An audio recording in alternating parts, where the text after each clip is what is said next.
পাকিস্তানের বিপক্ষে আমরা কখনো জয় পাব না, ম্যাচ হারের জন্য আমি দায়ী।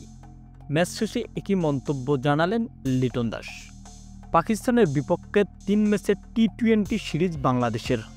প্রথম ম্যাচে পাকিস্তানের 202 রানের টার্গেটে, তবে জয় পেল না টাইগার বাহিনী। একই টার্গেটে দ্বিতীয় টি-20 ম্যাচে বাংলাদেশের পক্ষে ম্যাচটা জয়ের সম্ভাবনা ছিল। ওপেনার তানজিদ তামিম 34 রানের পর বাংলাদেশের জন্য কঠিন লক্ষ্য হয়ে দাঁড়ায়। বোলারদের চাপে পড়ে 164 রানেই অল আউট হয়ে যায় বাংলাদেশ। কিন্তু বরাবরই প্রেস কনফারেন্সে লিটনের মন্তব্য যেনই থামছে না। এবার তো নিজের ম্যাচের দায়িত্ব নিয়ে বলে, পাকিস্তানের বিপক্ষে আমরা কখনো জয় পাব না। বিশেষ করে আমাদের সতীর্থদের কথা উল্লেখ না করলেও আমার নিজের পারফরমেন্স ছিল না।